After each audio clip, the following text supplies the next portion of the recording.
16 ಹಾಗೂ 17ನೆಯ ಕವನ. ಸಂದಣಿಸಿ ನೃಪರಾಣಿ ವಾಸದ ಗೊಂದಣದ ದಂಡಿಗೆಗೆ ಇಳಿದವು ಮುಂದೆ ಹೊಯ್ಕಂಬಿಗಳ ಜೋಡಿಯ ಜನ ಪಲಾಯನದ ಬಂದರ ಗಾಂಧಾರಿ ಕುಂತಿಯರಿಂದು ಮುಖಿಯರ ಮೇಳದಲ್ಲಿ ನಡೆತಂದುದು ಅಗಣಿತ ಪುರವದು ನಿಕುರ ಅಂಬು ಒಗ್ಗಿನಲಿ. ಅಂದರೆ ಹಸ್ತಿನಾಪುರದ ರಾಜರು ರಾಣಿವಾಸದವರು ಪಲ್ಲಕ್ಕಿಯಲ್ಲಿ ಬಂದರು. ನೋಡಲು ಬಂದ ಜನ ದೂತರು ದಂಡಗಳ ಹೊಡೆತಕ್ಕೆ ಓಡಿ ಹೋದರು. ಪಲಾಯನ ಬಂದರ ಅಂದರೆ ಓಡಿ ಹೋದರು. ಗಾಂಧಾರಿ ಕುಂತಿಯರು ಸಖಿಯರ ಮೇಳದೊಡನೆ ಬಂದರು.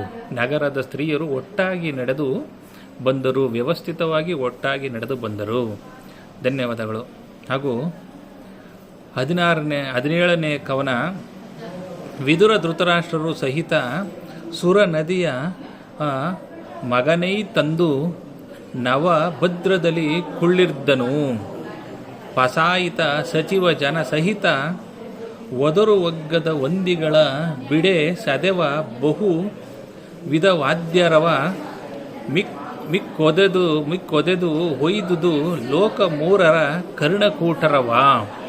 ಅಂದರೆ ಭೀಷ್ಮನು ಧೃತರಾಷ್ಟ್ರರು ವಿದುರರೊಡನೆ ಬಂದು ನೂತನವಾಗಿ ನಿರ್ಮಿಸಿದ ಭದ್ರಾಸನದಲ್ಲಿ ಸಚಿವರು ಪಸಾಯಿತರೊಡನೆ ಕುಳಿತರು. ವಂದಿ ಮಾಗದರು ಬಿರುದಾವಳಿಗಳನ್ನು ಹೊಗಳುತ್ತಿರಲು ಅನೇಕ ವಿಧವಾದ ವಾದ್ಯಗಳ ಶಬ್ದವು 3 ಲೋಕಗಳ ಕಿವಿಗಳನ್ನು ಕೊರೆಯಿತು. ಧನ್ಯವಾದಗಳು.